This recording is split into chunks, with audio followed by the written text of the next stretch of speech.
There comes a moment in every empath's life when something inside them goes completely silent. Not broken, not angry, just done. Carl Jung discovered this wasn't depression or emotional exhaustion. He called it the final stage of spiritual awakening. And it terrifies everyone who witnesses it because when an empath stops caring, they don't become cruel, they become untouchable, and that changes everything. Jung spent decades studying patients who reach this state. What he found challenges everything we think we know about empathy, spirituality, and personal transformation. The moment the empath stops caring isn't the end of their journey. It's the beginning of something far more powerful. Before we understand why empaths stop caring, we need to see what brings them to that edge.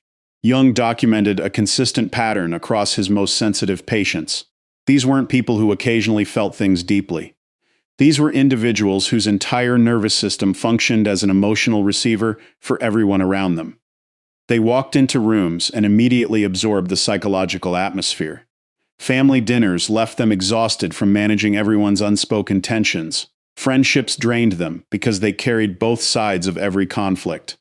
Romantic relationships nearly destroyed them because they felt their partner's pain more intensely than their partner did. Jung called these individuals the emotional shock absorbers of their social systems. They didn't just empathize with suffering. They absorbed it, processed it, and somehow transmuted it so others could function. Parents dumped their anxiety onto them. Siblings used them as free therapists. Partners treated them like emotional support animals who existed solely to manage their moods. And here's what made Jung's observations so disturbing. These empaths never complained. They accepted this role as their purpose. They believed their sensitivity was meant to serve others, that their gift obligated them to sacrifice their own peace for everyone else's comfort. They wore their exhaustion like a badge of honor, proof they were good people who cared enough to suffer. The cultural conditioning ran deep. From childhood, they had been praised for being understanding, for making others feel better, for keeping the peace. Every time they suppressed their own needs to accommodate someone else, they received validation. Every time they absorbed someone's anger to prevent conflict, they were told they were mature beyond their years. This positive reinforcement created a pattern of self-abandonment that felt like virtue. But Jung noticed something the empaths themselves couldn't see yet. Behind their compassionate facade, their psyche was keeping records.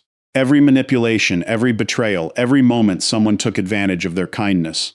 The empath's unconscious mind wasn't just absorbing these experiences randomly. It was cataloging patterns with surgical precision.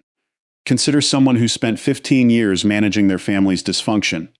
They knew exactly which words would trigger their mother's guilt trips. They understood the precise emotional sequence their father used to avoid accountability. They could predict when siblings would manufacture crises to regain attention.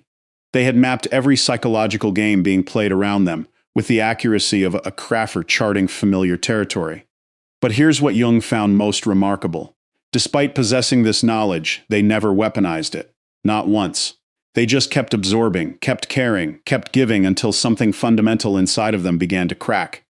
Their consciousness had become a detailed archive of everyone else's patterns, while their own needs remained buried under layers of service and sacrifice.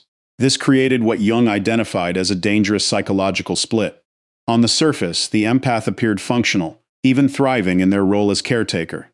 But beneath that surface, resentment was accumulating like pressure in a sealed container. Not conscious resentment that could be expressed and released, but unconscious resentment that poisoned their sense of self. The breaking point always came from betrayal. Not simple disappointment or minor conflict. Profound betrayal from someone the empath had protected, defended, and loved unconditionally. Jung documented this trigger point across dozens of cases, identifying it as the catalyst that forces shadow integration. The story repeats itself with disturbing consistency. Someone discovers their partner's infidelity after years of managing that partner's emotional instability, depression, and anxiety. The adult child learns their parent has been speaking cry about them behind their back after decades of serving as the family's emotional glue. The friend discovers devastating lies after years of carrying secrets and providing unconditional support. What made these betrayals so destructive wasn't just the act itself. It was the empath's sudden recognition that they had seen the warning signs all along and ignored them. Their intuition had screamed the truth for months or years, but they had silenced it. They had chosen to believe the best in someone who was showing them exactly who they were. They had betrayed themselves to maintain their fantasy of who others could become. This self-betrayal cut deeper than the external betrayal. The empath realized they had participated in their own exploitation. They had ignored their inner voice, dismissed their gut feelings, and overridden their boundaries to maintain relationships that were destroying them. The anger they felt wasn't just toward the betrayer. It was toward themselves for allowing it to continue long after they knew better. That realization shattered something fundamental. Not their heart, their illusions. Jung called this the withdrawal of projections. The empath had been projecting goodness, potential, and innocence onto people who didn't possess these qualities. They had been seeing not who people were, but who the empath desperately wanted them to be.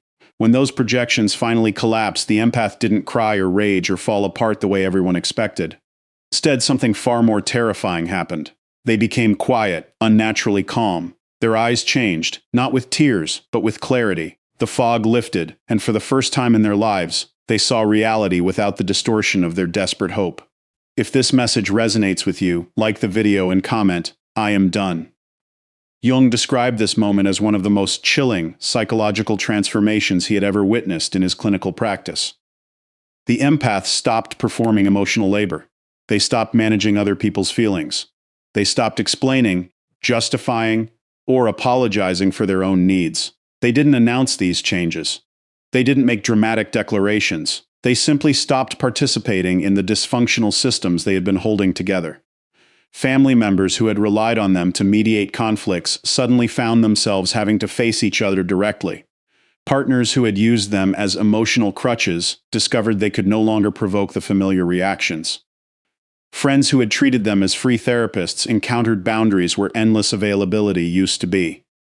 The empath had withdrawn their energy from the emotional economy that depended on their exploitation. And here's what made this transformation so disturbing to others. The empath wasn't angry. Anger would have been familiar, manageable, something others could work with or manipulate.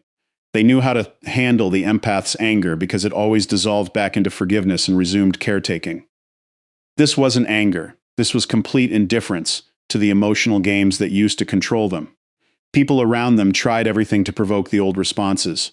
They manufactured crises. They played victim. They guilt-tripped and manipulated, but nothing worked. The empath had unplugged from the emotional matrix that once controlled them. They watched these attempts with detached curiosity, like a scientist observing predictable behavior in a laboratory setting.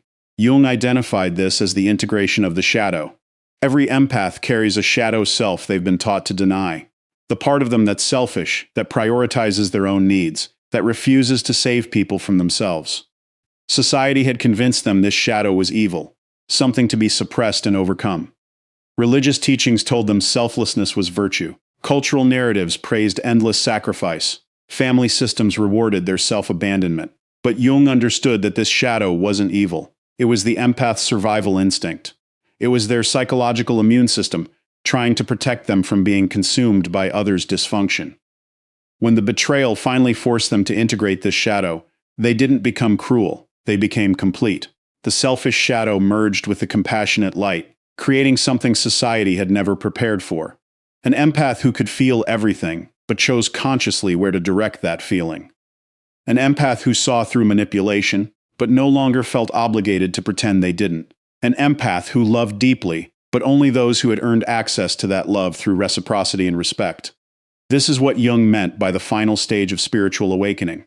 Not transcending the ego, but integrating all aspects of the self into conscious choice. The empath had spent their entire life caring for others at their own expense.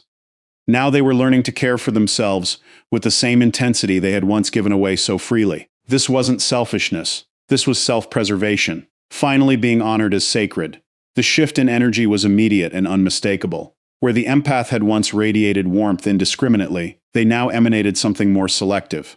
Not coldness, but consciousness. They no longer leaked emotional energy to anyone who demanded it. Their presence felt different, grounded, impenetrable. They had become what Jung called selectively empathetic. This selectivity looked like boundaries to some and cruelty to others.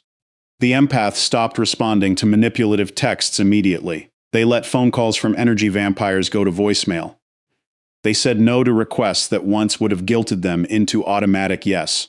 They stopped attending family gatherings that left them emotionally devastated. They ended friendships that had always been one-sided.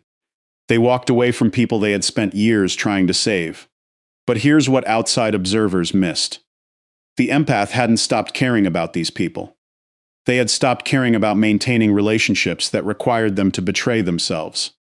They had stopped caring about being liked by people who had never truly valued them. They had stopped caring about keeping peace in systems that were built on their silent suffering. The empath finally understood a truth that Jung had tried to teach for decades. You can't love others well until you love yourself first. Not the shallow self-love of narcissism, but the deep self-respect that refuses to participate in your own destruction. This was the foundation that had always been missing from their relationships. In the workplace, this transformation manifested as professional boundaries that shocked colleagues. The individual who used to absorb everyone's stress and manage office drama simply stopped. They completed their work excellently, but no longer took on others' responsibilities. They attended meetings, but no longer smoothed over conflicts that weren't theirs to fix. They remained pleasant but impenetrable to the emotional manipulations that used to derail them. Managers who had relied on them to do three people's jobs suddenly faced someone who worked their contracted hours and nothing more.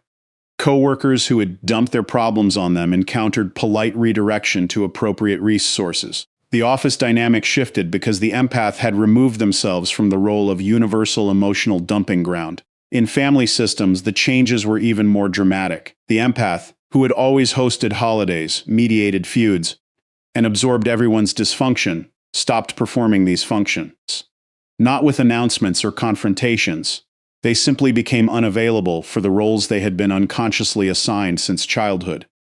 Parents who had treated them as emotional support discovered boundaries. Siblings who had exploited their generosity encountered limits. Extended family who had taken them for granted faced a version of the empath they didn't recognize. Someone who smiled politely but didn't engage with drama. Someone who loved from a distance rather than drowning in proximity. Someone who said, "That doesn't work for me," without explanation or apology. The family often responded with shock and accusations. "How could you be so selfish? What happened to you? You've changed."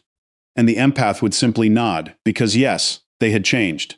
They had finally stopped setting themselves on fire to keep others warm. The most profound shift happened in romantic relationships. Empaths who reached this stage either transformed their partnerships completely or ended them without the usual agony. Partners who had relied on the empath's endless forgiveness suddenly faced accountability. Behaviors that had been tolerated for years were no longer acceptable. The empath stopped explaining why certain things hurt them. They simply removed themselves from situations that violated their peace. Some partners rose to meet this new version of the empath. They recognized they had been taking advantage of someone extraordinary and chose to become worthy of that person. These relationships evolved into something healthier, more balanced, built on mutual respect rather than one-sided emotional labor. Other partners couldn't adapt. They missed the version of the empath who absorbed their dysfunction, managed their emotions, and asked for nothing in return. When they tried old manipulation tactics and found them ineffective, they often left, searching for a new empath to exploit, and the awakened empath let them go without the usual pain, recognizing the departure as protection rather than loss. Jung observed that this indifference caused panic in the empath's social circle, not because the empath became mean or vindictive, but because their absence revealed how much dysfunction they had been concealing. Family systems that seemed functional fell apart without the empath holding them together. Friendships that seemed deep revealed themselves as parasitic. Workplaces that ran smoothly descended into chaos without the empath's invisible emotional labor. The people who had benefited from the empath's unconscious servitude suddenly understood what they had lost. But by then, the empath had moved beyond caring about their realization. This wasn't revenge. This was sovereignty. The empath had finally learned that their gift wasn't meant to be given to everyone, but protected and shared only with those who valued it. Jung called this state psychologically invincible. Not because nothing could hurt the empath anymore, but because they had integrated their capacity to feel everything with the wisdom to choose their responses. They could still sense others' pain, read emotional atmospheres, and perceive unspoken truths. But these perceptions no longer controlled them. They had become the conscious director of their own empathy, rather than its unconscious slave. This is where Jung's research revealed something beautiful and terrifying. These awakened empaths developed abilities that made them nearly impossible to manipulate. They could identify narcissists within minutes of meeting them. They recognized love bombing, future faking, and gaslighting before these tactics could take root. They sensed inauthentic energy and simply didn't engage with it. Their integrated consciousness functioned as an early warning system that protected them automatically. But they didn't use these abilities destructively. They could have weaponized their psychological insight to destroy everyone who had hurt them. They possessed intimate knowledge of others' vulnerabilities, fears, and weaknesses. Yet they chose not to retaliate. They simply removed toxic people from their lives and moved forward. This restraint came not from weakness, but from genuine disinterest in revenge. Jung was disturbed by this restraint, not because he wanted them to seek revenge, but because he recognized how much power they were choosing not to abuse. These empaths had become psychological masters who understood human nature at levels most people never reach. They could manipulate, control, and devastate if they chose. Instead, they used their power to protect their peace and help others who were ready to grow. This selective application of their gifts created what Jung called the empath's mirror effect. Their mere presence made inauthentic people uncomfortable. Manipulators felt exposed without the empath saying a word. Energy vampires sensed they couldn't feed and moved on to easier targets. Meanwhile, authentic people felt safe around the awakened empath for the first time, recognizing someone who saw them clearly without judgment. The awakened empath became a living filter. Their consciousness automatically repelled dysfunction and attracted growth. They didn't have to actively vet people anymore. Their integrated presence did it naturally. Those who couldn't handle their clarity removed themselves. Those who valued authentic connection moved closer. The empath's social circle transformed completely without deliberate effort. Jung documented how these empaths rebuilt their lives on completely different foundations. They chose careers that honored their sensitivity rather than exploited it. Some became therapists who could hold space without absorbing clients' pain. Others became artists who channeled their perception into creation. Many found work that allowed solitude and autonomy, protecting their energy from constant depletion. They created friend groups based on reciprocity rather than rescue dynamics. Every relationship became a conscious choice rather than an unconscious obligation. They entered romantic relationships as whole people rather than as fixers or saviors. They chose partners who valued their peace as much as they did, who understood that love doesn't require suffering. Everything changed because they had finally learned to value themselves as much as they valued others. Their homes became sanctuaries instead of open hospitals. Their time became precious instead of infinitely available. Their energy became sacred instead of carelessly distributed. They understood that protecting their inner peace wasn't selfish.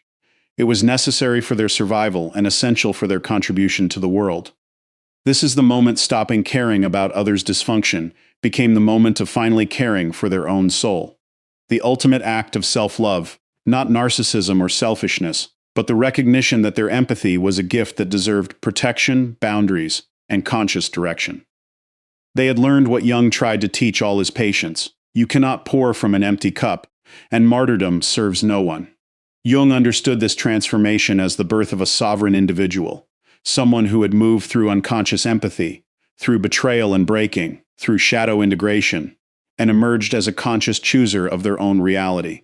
They no longer reacted to others' emotional demands. They responded from a place of integrated wholeness. Every action became intentional rather than reactive. The empath who stops caring hasn't lost their humanity. They found their power. They haven't become cold.